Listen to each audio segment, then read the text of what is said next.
Welcome to Ridhima kitchen. வாங்க இன்றைக்கி நம்ம வீட்டில் ஒரு திருவாதிரை களி பார்க்கலாம். நான் வந்து இதில் 1 டம்ளர் அரிசி எடுத்துருக்கிறேன், பச்சரிசி.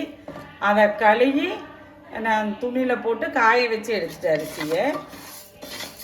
அதை வந்து நம்ம ரோஸ்ட் பண்ணிக்கலாம். அதே மாதிரி பாசிப்பயிர் பருப்பு இருக்குல்லவா, அந்த டம்ளர்லேயே 1/4 டம்ளர் பருப்பு எடுத்துருக்கிறேன். அதையும் வந்து இதில் போட்டுருவோம்.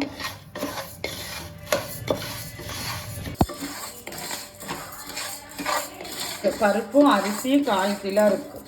1/4 கிலோ இருக்கும்.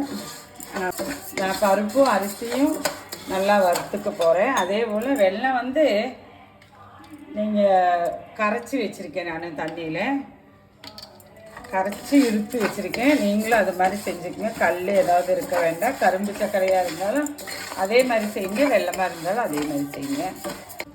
இந்த கிளாஸில் வந்து 1/4 இருக்கும் பருப்பு, எனக்கு அரிசியும். நான் வந்து இந்த கிளாஸில் வந்து 2.5 டம்ளர் ஸ்வீட் எடுத்துருக்கிறேன். நீங்கள் வந்து உங்கள் வீட்டுக்கு விருப்பமான அளவு ஸ்வீட் எடுத்துக்கோங்க.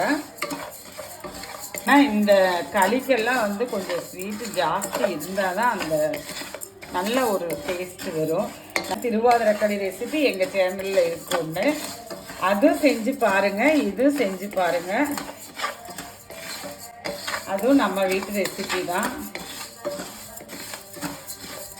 அரிசியில் நல்லா புரிஞ்சு வந்துருச்சு. இது நம்மளுக்கு போதுமான அளவு. நான் ஆற வச்சுட்டு பொடிச்சிட்டு வந்துடுறேன். நல்லா ரொம்ப நைஸாக பொடிச்சா அது ஒரு அல்வா பதத்துக்கு வருங்க. கொஞ்சம் குருணையாக பொடிச்சிட்டு வந்துட போகிறேன். கொஞ்சம் தான் குருணை மாதிரி இருக்கணும், ரொம்ப இருக்கக்கூடாது. இது அந்த அளவுக்கு பொடிச்சிட்டு வந்திருக்கு. நல்லா விஸ்கு வச்சு கிண்டிக்கணுங்க, இல்லைன்னா கட்டி உடிச்சுக்கோ. தெரியாதவங்க வந்து முதல்லையே கரைச்சிட்டு இதில் ஊற்றிக்கிங்க.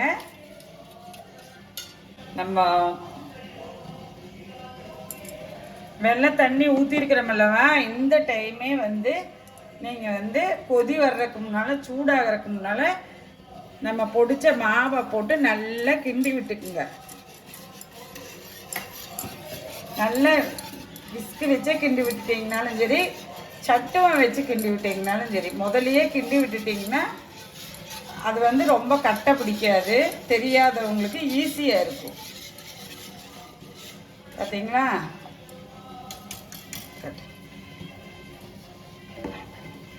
பார்த்தீங்களா? ரொம்ப ஈஸியாக வந்துருச்சு. இப்படி செஞ்சுக்குங்க. நான் அப்படியே கொட்டியே கிண்டிடுவேன். நான் தெரியாதவங்க தெரிஞ்சுக்கிட்டு இப்படி ஒரு ஈஸியான வழி இருக்குது, அப்படியும் செஞ்சுக்கலாம். இல்லைன்னா கீழே வச்சு கூட நம்ம கரைச்சி விட்டு ஊற்றிக்கலாம்.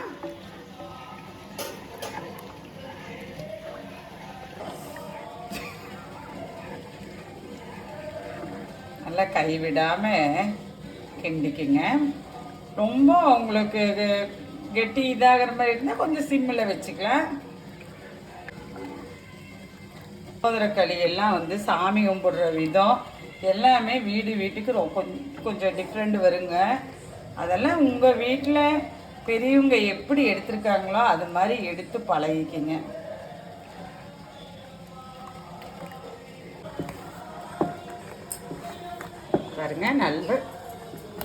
பாருங்க நல்லா கைவிடாமல் நல்லா கிண்டிகிட்டு இருக்கணுங்க.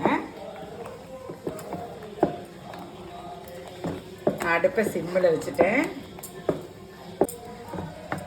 நான் வந்து இந்த டைம் நெய் வந்து ஒரு 3 ஸ்பூன் விட்டுக்கு போகிறேன். நெய் இதெல்லாம் நெய் உங்கள் வீட்டு விருப்பத்துக்கு தகுந்த மாதிரி விட்டுக்குங்க. இதே நம்ம அரைச்சிட்டு செய்யும் போதுங்க ரொம்ப, அதை எப்படி சொல்லுவாங்க, ரொம்ப சாஃப்டாக ரொம்ப அல்வா மாதிரி வரும். இதுவும் இப்படி செய்கிறதும் நல்லா சாஃப்டாக தான் இருக்கும். ஆனால் அது கொஞ்சம் நெய் இதெல்லாம் ஜாஸ்தி பிடிக்கும். இது அவ்வளோவா நெய் பிடிக்காது. நிறைய விதமாக செய்யலாம்னு சொல்லிட்டு அதில் இது ஒரு ஸ்டைலுங்க. இதுவும் செஞ்சு பாருங்கள். நம்ம வீடியோவில் இருக்கிறது செஞ்சு பாருங்கள். இன்னியும் நம்ம வீட்டில் இன்னியும் இந்த அரிசி பருப்பெல்லாம் அரைச்சிட்டு செய்கிற களி இருக்குது. அது ஒரு நாள் காட்டுறேன் நான். பாருங்கள், நான் முந்திரி பருப்பு நெய்யில் வறுத்து வச்சுருக்கேன். அதில் ஒரு 1.5 ஸ்பூன் நெய் இருக்குது. அதை அப்படியே போட்டுக்கிறேன்.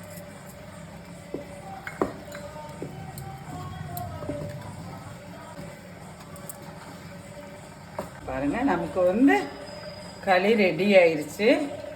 நான் மறுபடியும் ஒரு 2 ஸ்பூன் நெய் விட்டுக்கிறேன். நீங்கள் ஒரு கல் உப்பு கூட போட்டுக்கலாம். இதுக்கு நான் உப்பு போடலை. அப்போ அந்த ஸ்வீட்டை வந்து ஒன்று தூக்கி கொடுக்கும். நான் போடலை, நீங்கள் வேணுன்னா போட்டுக்கலாம்.